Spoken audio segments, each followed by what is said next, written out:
नमस्कार मित्रों, मेरे YouTube चैनल पर एक बार फिर से आपका स्वागत है। अगर आप मेरे चैनल पर नए हैं तो प्लीज मेरे चैनल को सब्सक्राइब जरूर कर लीजिए और अगर मेरा ये वीडियो आपको पसंद आता है तो आप अपने सभी दोस्तों में शेयर जरूर कीजिए। तो सबसे पहले आज हम लोग शुरू करने जा रहे हैं भौतिक विज्ञान के लेसन नंबर 1 की शुरुआत, जिसमें आप देख रहे हैं कि लेक्चर नंबर 1 हम लोग शुरू करने जा रहे हैं। अगर आपको ये वीडियो पसंद आता है तो आप इसे अपने सभी दोस्तों में जरूर शेयर करेंगे। और सबसे पहले हम लोग जो है लेक्चर नंबर 1 में विद्युत आवेश कूलाम का नियम तथा विद्युत क्षेत्र के बारे में अध्ययन करेंगे। ठीक है, तो सबसे पहले जो है आप देख लीजिए, यहाँ पे हमने लिखा है विद्युत आवेश के बारे में। तो विद्युत आवेश किसे कहते हैं? सबसे पहले आपको ये समझना है कि विद्युत आवेश क्या होता है। तो हमने यहाँ पे लिखा है आवेश किसी पदार्थ का वह गुण होता है जिससे उसके विद्युत तथा चुंबकीय गुणों की व्याख्या की जाती है। अर्थात आवेश कोई ऐसा पदार्थ का गुणधर्म है जिसके कारण उसके विद्युत एवं चुंबकीय गुणों का पता चलता है कि वो विद्युत गुण है या चुंबकीय गुण है। ठीक है, तो ये आवेश कहलाता है। ठीक है, आवेश को प्रदर्शित किससे करते हैं? तो आवेश को जो है हम लोग आवेश को Q, चाहे आप स्मॉल q से इंडिकेट करिए या प्लस Q से क्या करते हैं, प्रदर्शित करते हैं। आवेश को हम लोग जो है प्लस Q या कैपिटल या स्मॉल दोनों से प्रदर्शित करते हैं। ठीक है, अब देखिए आवेश जो है इलेक्ट्रॉनों से मिलकर बना होता है। ठीक है, इलेक्ट्रॉन आप समझते हैं किसी पदार्थ या हम कह सकते हैं परमाणु जो होता है वह 3 मूल कणों से मिलकर बना होता है। कितने मूल कणों से मिलकर बना होता है? 3। आपने परमाणु के बारे में पढ़ा होगा कि परमाणु जो है किसी तत्व का वह सूक्ष्मतम कण होता है जो रासायनिक अभिक्रिया में भाग लेता है, उसे हम क्या कहते हैं? परमाणु कहते हैं। अब परमाणु 3 मूल कणों से मिलकर बना होता है। एक होता है इलेक्ट्रॉन, दूसरा होता है प्रोटॉन और तीसरा आपका होता है न्यूट्रॉन। ठीक है, इलेक्ट्रॉन, प्रोटॉन और न्यूट्रॉन, इलेक्ट्रॉन, प्रोटॉन और आपका क्या है? न्यूट्रॉन। तो ये 3 मूल कण होते हैं, 3 मूल कण। और 3 मूल कणों से मिलकर किसी परमाणु की क्या होती है? किसी कोई परमाणु का क्या होता है? निर्माण होता है। तो परमाणु 3 मूल कणों से मिलकर बना होता है, इलेक्ट्रॉन, प्रोटॉन, न्यूट्रॉन। और जो आवेश होता है वही इलेक्ट्रॉनों से मिलकर बना होता है। ठीक है, आवेश को हम इलेक्ट्रॉन ही मान सकते हैं कि बहुत सारे इलेक्ट्रॉनों से मिलकर के आवेश का निर्माण होता है। तो यदि किसी पदार्थ में हम कह सकते हैं कि यदि किसी पदार्थ में या यदि किसी आवेश में कोई आवेश है और उस आवेश में इलेक्ट्रॉनों की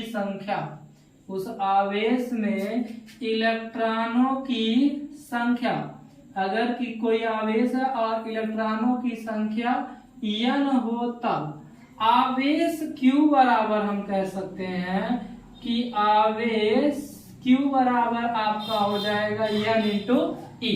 आवेश Q को n इंटू E से लिख सकते हैं, जहां आप लिख सकते हैं n बराबर हमने जस्ट बताया है इलेक्ट्रॉनों की क्या होता है? संख्या।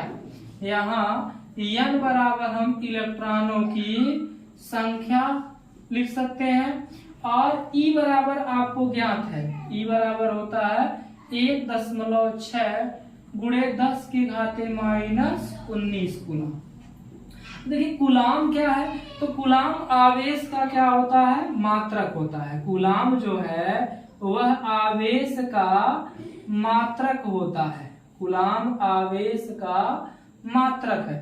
तो आवेश का मात्रक क्या होता है? कूलाम होता है। ठीक है, अब आवेश जो है सदिश राशियां है या अदिश राशियां, ये भी एक प्रश्न बन गया। तो आवेश जो है वह अदिश राशि है। ठीक है, क्योंकि सदिश राशियां तो वे राशियां हैं जो परिमाण के साथ साथ दिशा का भी बोध कराती हैं। ऐसी राशियों को हम सदिश राशियां कहते हैं। लेकिन आवेश में ऐसा कुछ नहीं है, केवल उसमें परिमाण होता है, दिशा किसी भी प्रकार की नहीं होती है। तो आवेश जो है हम कह सकते हैं कि आवेश हमारी जो है वह क्या है? अदिश राशि है, सदिश राशि नहीं है। आवेश जो होती है वह क्या है? अदिश राशि है, ठीक है। आवेश अदिश राशि है। अब प्रश्न ये बनता है कि आवेश कितने प्रकार के होते हैं, तो आवेश के प्रकार, तो आवेश मुख्य रूप से दो प्रकार के होते हैं। एक होता है धनात्मक आवेश, ठीक है। धनात्मक आवेश को हम दिखाते हैं प्लस क्यू, चाहे स्मॉल ले लीजिए या आप चाहे कैपिटल ले लीजिए।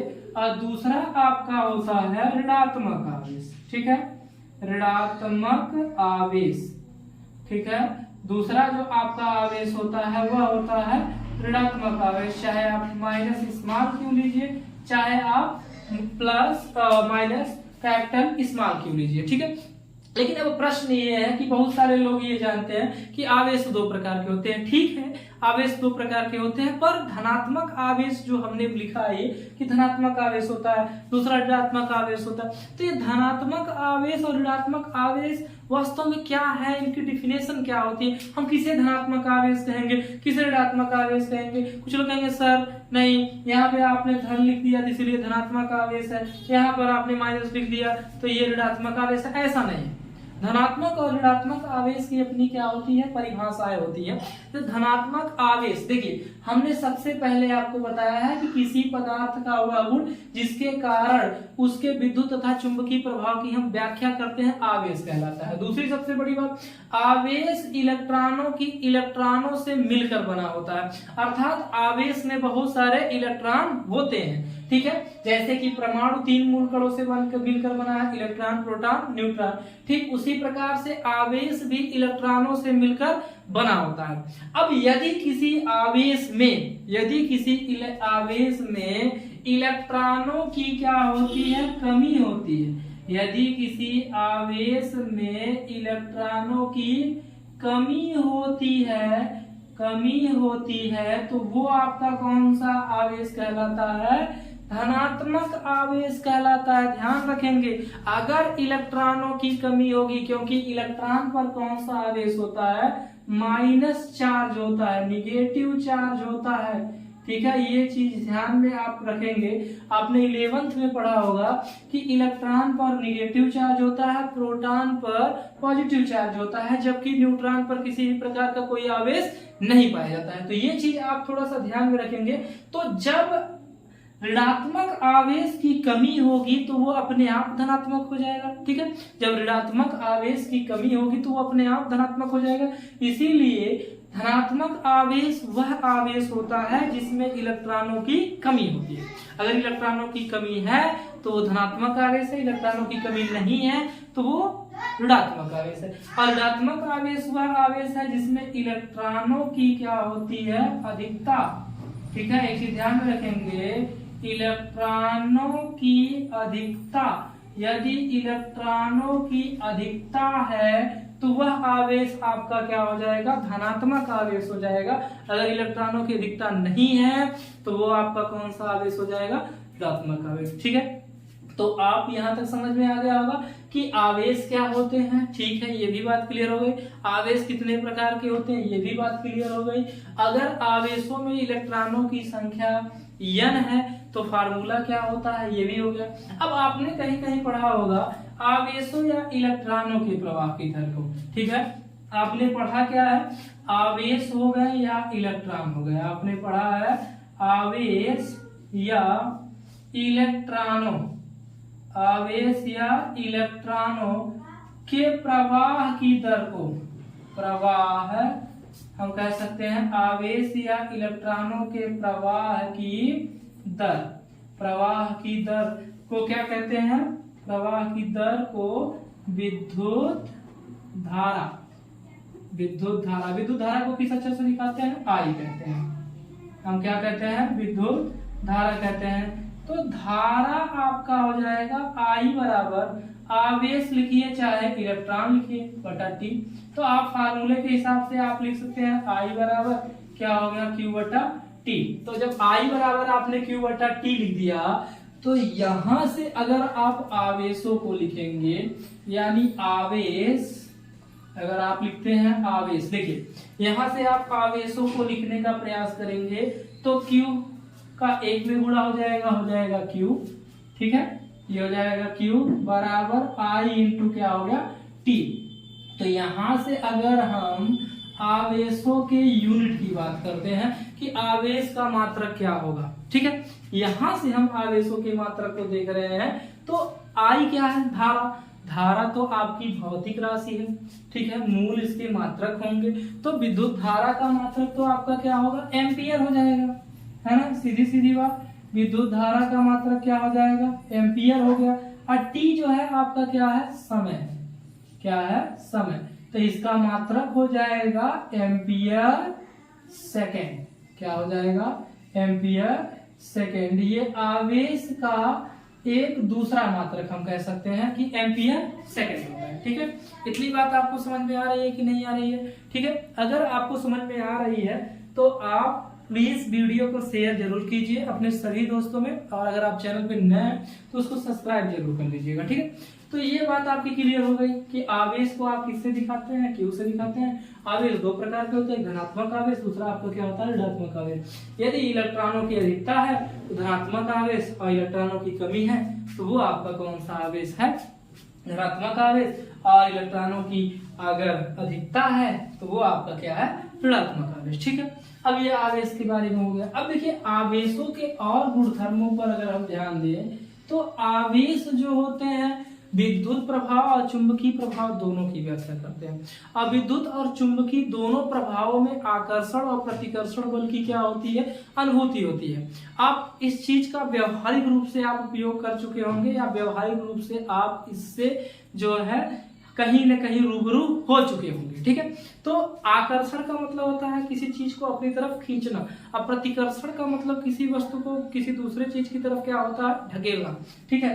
तो यहाँ पर होता क्या है कि आवेश तो दो प्रकार के हो गए, एक धनात्मक आवेश और दूसरा क्या हो गया? ऋणात्मक आवेश। तो इसमें ध्यान ये देना है कि यदि एक धनात्मक आवेश है और उसके पास में हम दूसरा क्या ले आ रहे हैं? ऋणात्मक आवेश, ठीक है। एक धनात्मक आवेश है, दूसरा क्या है? ऋणात्मक आवेश है। तो इन दोनों के बीच में भी बल कार्य करेगा, लेकिन वो जो बल होगा वो कैसा बल होगा?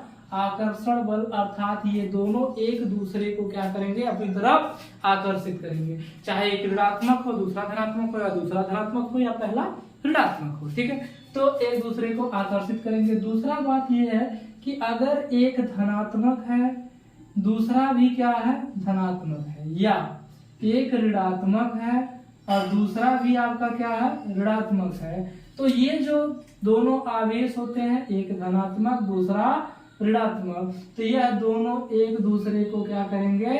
प्रतिकर्षित करेंगे। क्या करेंगे? प्रतिकर्षित, ठीक है। तो ये चीज आप ध्यान में रखेंगे कि विपरीत प्रकार के आवेश एक दूसरे को आकर्षित करते हैं। अर्थात एक धनात्मक आवेश और एक ऋणात्मक आवेश एक दूसरे को अपनी तरफ खींचेंगे, जबकि एक धनात्मक आवेश है दूसरा भी धनात्मक आवेश है तो वह दोनों एक दूसरे को प्रतिकर्षित करेंगे, ठीक है। या एक ऋणात्मक आवेश है दूसरा भी ऋणात्मक आवेश है तो वह दोनों एक दूसरे को प्रतिकर्षित करेंगे, ठीक है। अब देखो, अगर अब यही पे पॉइंट ये आ जाता है कि सर आपने तो बताया कि धनात्मक आवेश है तो बल लगा रहे हैं, तो उस बल का कोई फार्मूला तो होगा? हाँ, काहे नहीं होगा। एक ऋणात्मक आवेश है दूसरा धनात्मक आवेश है, उनके बीच में भी बल लग रहा है, तो सर उसमें कुछ फार्मूला होगा? हाँ, फार्मूला होगा। और उस फार्मूले को बताया था किसने? कूलाम ने। क्योंकि आवेश के मात्रक को हम किससे व्यक्त करते हैं? कूलाम से व्यक्त करते हैं, क्योंकि कूलाम साहब ने जो है आवेशों के बारे में अच्छी तरीके से हमें बताया था।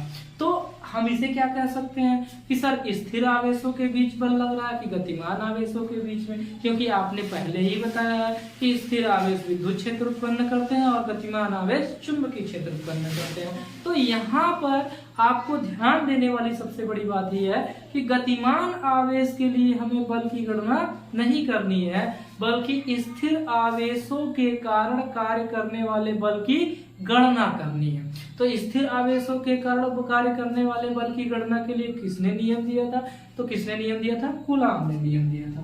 तो हम अगले पॉइंट के बारे में डिस्कस करेंगे और वो पॉइंट है स्थिर आवेशों के मध्य बल, स्थिर आवेशों के मध्य बल के बारे में अध्ययन करेंगे।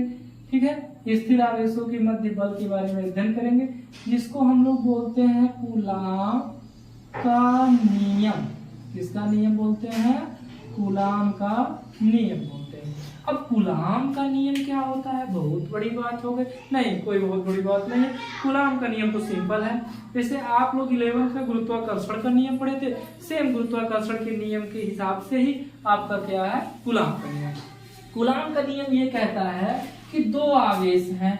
मान लीजिए यहाँ पर एक बिंदु ए है, ठीक है, यहाँ पर एक बिंदु ए है और यहाँ पर हमने रख दिया एक आवेश प्लस क्यू, ठीक है, और इससे कुछ दूरी पर सपोज दैट मान लीजिए यहाँ पर एक दूसरा बिंदु है बी और यहाँ पर हमने एक आवेश रख दिया Q2 और इन दोनों आवेशों के बीच की हमने दूरी मान ली है, कितनी है? R।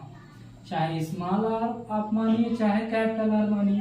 तो सर आपने तो बताया है कि दो आवेश होते हैं और उन दोनों को पास में लेकर आते हैं तो उनके बीच में बल कार्य करता है। सर कितना बल कार्य करता है? तो वही जो बल है जिसकी हम गणना करेंगे उसे ही हम लोग किसका नियम कहते हैं? कूलाम का नियम कहते हैं, जिसको बोलते हैं स्थिर आवेशों के मध्य बल कहते हैं। तो कूलाम का नियम ये क्या कहता है कि दो आवेश हैं और दोनों आवेश क्या है? स्थिर है। अब उनके बीच में आकर्षण बल भी कार्य करता है और प्रतिकर्षण बल भी कार्य कर सकता है। कैसे? तो यहाँ हमने लिखा है अगर विपरीत प्रकार के आवेश हो, एक धनात्मक हो दूसरा ऋणात्मक हो, तो आकर्षण बल, और एक धनात्मक हो दूसरा भी धनात्मक हो, या एक ऋणात्मक हो दूसरा ऋणात्मक हो, तो उनके बीच में कार्य करने वाला बल प्रतिकर्षण बल कहलाता है। तो स्थिर आवेशों के मध्य कार्य करने वाले बल क्या होते हैं? ठीक है, तो मान लिया हमने दो आवेश है, एक ए और दूसरा बी। ए पर आवेश हमने रखा है Q1 और बी पर आवेश हमने रखा है Q2 और इनके बीच की दूरी कितनी है? R है। तो स्थिर आवेशों के मध्य कार्य करने वाले बल का फार्मूला क्या होता है? तो हम सबसे पहले लिख सकते हैं कि दो स्थिर आवेशों के मध्य, दो स्थिर आवेशों के मध्य कार्य करने वाला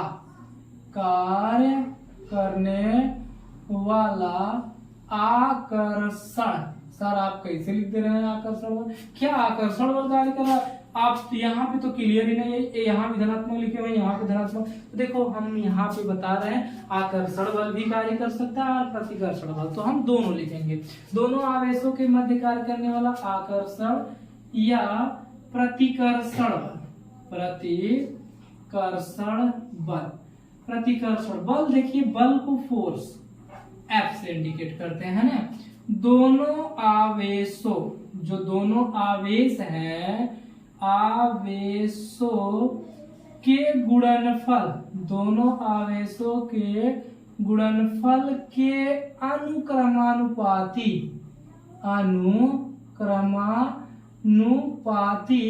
दोनों आवेशों के गुणनफल के अनुक्रमानुपाती एवं बीच की दूरी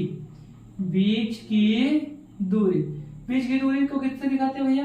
R से दिखाते हैं ना। हाँ बिल्कुल सही, R। तो बीच की दूरी R के क्या होता है? व्युत्क्रमानुपाती होता है। ठीक है, क्रमानुपाती होता है और इनके बीच की दूरी के वर्ग के बीच की दूरी के वर्ग, ठीक है, ये ध्यान में रखेंगे, बीच की दूरी के वर्ग के व्युत्क्रमानुपाती होता है। अर्थात हम कह सकते हैं कि इन दोनों आवेशों के बीच में कार्य करने वाला बल F जो होता है, इन दोनों आवेशों के गुणनफल अर्थात Q1 डॉट Q2 के क्या होता है?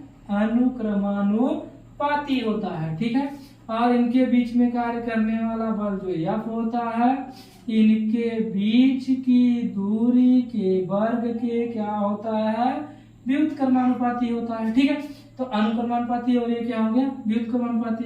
अब समीकरण 1 उसको माने हो और इसको 2 माने हो, तो समीकरण 1 व 2 से आप इन दोनों को मिला लीजिए तो हो जाएगा F अनुक्रमानुपाती, ये हो जाएगा Q1 इंटू Q2 गुणे दूसरा है ना 1/r का स्क्वायर। तो आप यही पास में लिख सकते हैं F अनुक्रमानुपाती, ठीक है, बराबर हो जाएगा Q1 Q2 का गुणा 1 में होगा, तो आप जानते हैं Q1 इंटू Q2 बटे बीच की दूरी r का स्क्वायर। अब आपने 9th से ही पढ़ा होगा कि जब अनुक्रमानुपाती का चिन्ह हटता है तो एक नियतांक प्राप्त होता है। अब उस नियतांक का मान क्या होता है, कितना होता है, वो चीज हम देख लेते हैं। तो यहाँ पर आपको एक क्या प्राप्त होगा, नियतांक। तो आप लिख सकते हैं F बराबर अनुक्रमानुपाती का चिन्ह हटाकर बराबर लिख दिया, यहाँ पर K लिख दिया, Q1 और Q2 बट्टे बीच की दूरी r का स्क्वायर। जहां हम लिख सकते हैं K बराबर आपका क्या है, नियतांक है। K बराबर क्या है, नियतांक है, और जिसका मान, नियतांक जिसका मान होता है 9.0 गुणे 10 के घाते 9 या 1/4 पाई एप्सिलॉन 0, इसको बोलते हैं एप्सिलॉन 0, ठीक है, इसको बोलते हैं एप्सिलॉन 0। और एप्सिलॉन 0 जो होता है ना बाबू, वो होता है निर्वात की विद्युतशीलता, ठीक है, इसको हम लोग बोलते हैं क्या, निर्वात की विद्युतशीलता, इसको हम लोग बोलते हैं निर्वात की विद्युतशीलता। ये निर्वात की विद्युतशीलता होता है। अभी इसके बारे में हम लोग अध्ययन करेंगे और इसके बारे में हम लोग सीखेंगे कि इसका मात्रक क्या होता है, इसके विभव सूत्र क्या होते हैं और इसके मान क्या होते हैं। लेकिन अभी ये क्लियर कर लेते हैं, ठीक है। तो आप जो है इसके फार्मूले को चेंज कर सकते हैं। आप लिख सकते हैं F इक्वल टू, एक बार आप ये रख के चेक करिए, देखिए कैसा लगता है, 9.0 गुणे 10 के घाते 9 Q1 Q2 बटे r का स्क्वायर। ये एक तरीके का हमको मिल गया। या आप इसे लिख सकते हैं F इक्वल टू 1/4 पाई, ठीक है, 1/4 पाई एप्सिलॉन 0 Q1 Q2 बटे r का स्क्वायर, ठीक है। तो ये होता है, ठीक है। तो इस तरीके से आप लिख सकते हैं। और यही किसका नियम है भैया, यही कूलाम का नियम है। किसका नियम है, कूलाम का नियम है, ठीक है। ये किसका नियम है, कूलाम का नियम है, ठीक है। तो इतनी बात आपको समझ में आई या नहीं आई? अगर आपको समझ में आया तो प्लीज मेरे वीडियो को लाइक कीजिए, कमेंट कीजिए, और चैनल पर आप नए हैं तो सब्सक्राइब जरूर कर लीजिए और अपने सभी दोस्तों में शेयर करके, ठीक है, और उनकी सहायता जरूर कीजिए। अगर मेरे वीडियो के माध्यम से आपकी सहायता हो जाती है तो आज के लिए बस इतना ही। धन्यवाद। राम राम, जय श्री राम।